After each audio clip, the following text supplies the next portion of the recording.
Hello, Jessica Frost-Ballas here, and welcome back to my YouTube channel. Today I'm creating a cheery, punny card with some ink blending, stenciling, and lots of sparkle, so let's get started.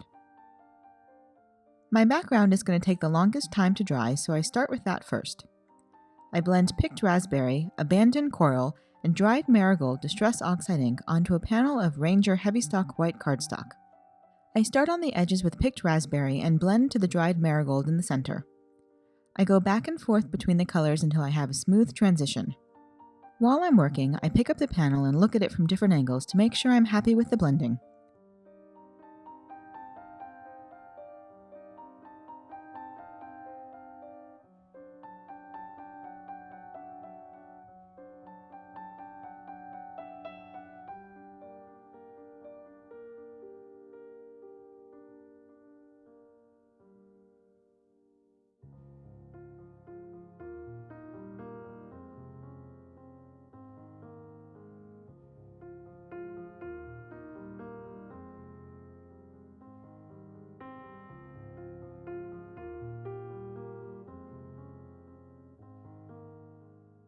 Then I spray the panel first with water and then with shimmer spray.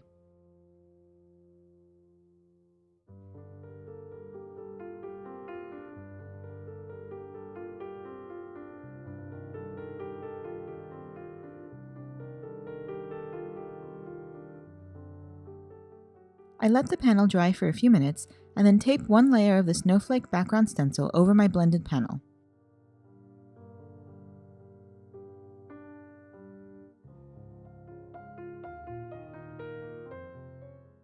I apply a thin layer of Lawn Fawn fairy dust stencil paste over the panel for a subtle sparkle.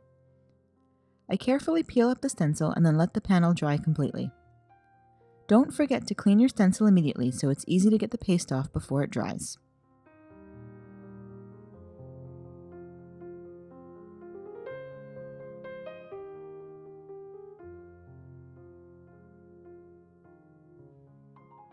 Once the panel dries, you'll really see the shimmer from the paste.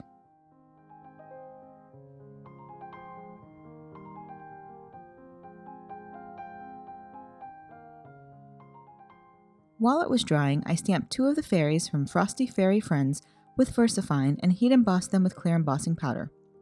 Then I colored them with Copic markers. I used E50, E11, and E23 for their skin and R02 for their cheeks.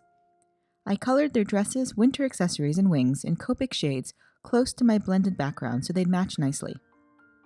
Finally, I colored their hair in shades of warm gray.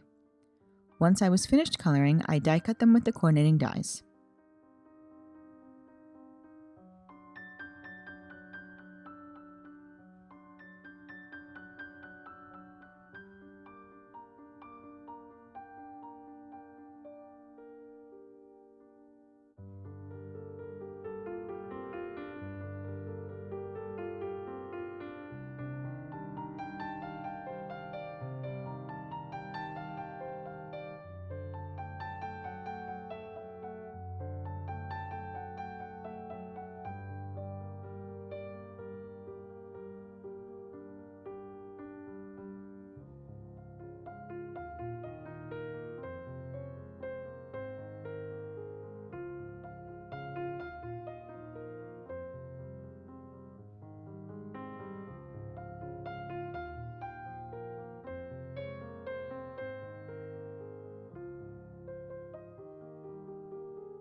My stencil panel wasn't totally dry at this point, so I went ahead and prepped the rest of my card design.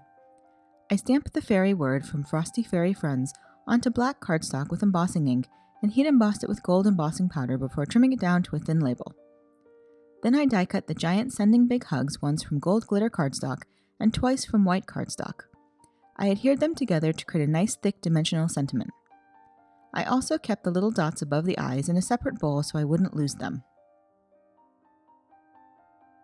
While the panel was still drying, I decided to add a little gold metallic paint splatter to coordinate with the sparkly gold sentiment. Once it was totally dry, I adhered it to a top-folding white card base. Then I used liquid glue to adhere the sentiment. Since the stencil panel adds a lot of dimension that can get in the way of the glue adhering, I placed a piece of scrap paper over the sentiment and used big acrylic blocks to hold the sentiment in place while it dried.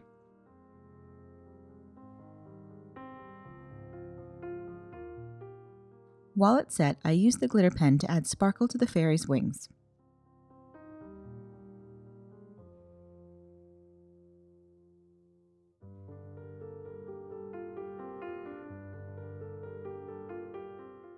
Then I added the dots above the eyes and the rest of my custom punny sentiment to the card with liquid glue.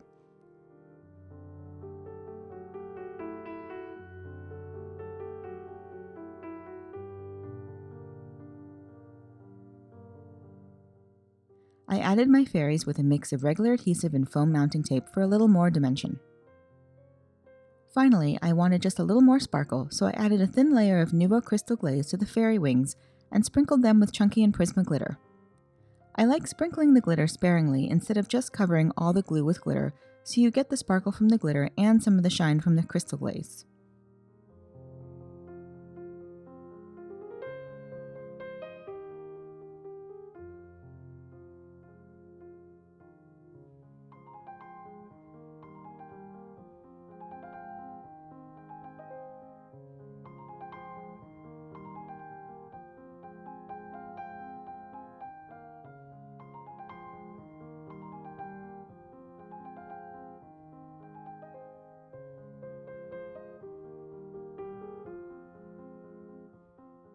And that's it. You can find more information on the products I used in the YouTube description below or over on my blog. If you liked this video, please give it a thumbs up, and I'd love for you to subscribe to my channel. If you do subscribe, make sure you click the bell so you're notified the next time I post. Here are a few more videos you might be interested in, and until next time, have an amazing day and happy crafting. Bye!